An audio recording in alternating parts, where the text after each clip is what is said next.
యాజమాన్యాలే రాజకీయ పార్టీలకు బానిసలైతే ఇక రిపోర్టర్లకు విలువ ఎక్కడుంటది?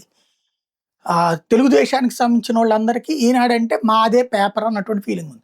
అందుకని వాళ్ళకి వ్యతిరేకం గాదు. వాళ్ళు కోరినట్టు రాయకపోయినా సరే రిపోర్టర్‌ని బెదిరించేటటువంటి స్టేజ్‌కి ఒక ఎమ్మెల్యే దిగజారిపోయినటువంటి ఉదంతం ఇది. శ్రీకాకుళం జిల్లా పాతపట్నం ఎమ్మెల్యే మామిడి గోవిందరావు ఈనాడు డిజిటల్ రిపోర్టర్ ఎం. సత్యనారాయణ మీద బూతు పురాణంతో రెచ్చిపోయారు. వేషాలేసి ఇష్టం వచ్చినట్టు పత్రికలో రాసావనుకుంటూ అసభ్య పదజాలంతో పెట్టిపోయారు. నువ్వేం రాస్తావో చూసుకుందాం నిన్ను వదలనంటూ బెదిరించారు. విచక్షణ కోల్పోయి ఫోన్‌లో ఇష్టానుసారంగా దుర్భాషలాడారు. శ్రీకాకుళం జిల్లా హీరమండలం పిండ్రువాడకు చెందినటువంటి దువ్వు శివమయ్య గతేడాది అక్టోబర్ 10న పిడుగుపాటుతో మరణించారు. కలెక్టర్ పంపించిన ప్రతిపాదన మేరకు సెమ్మయ్య కుటుంబానికి 4 లక్షల పరిహారం మంజూరు చేస్తూ సీఎస్ జి సాయి ప్రసాద్ గురువారం ఉత్తర్వులు జారీ చేశారు.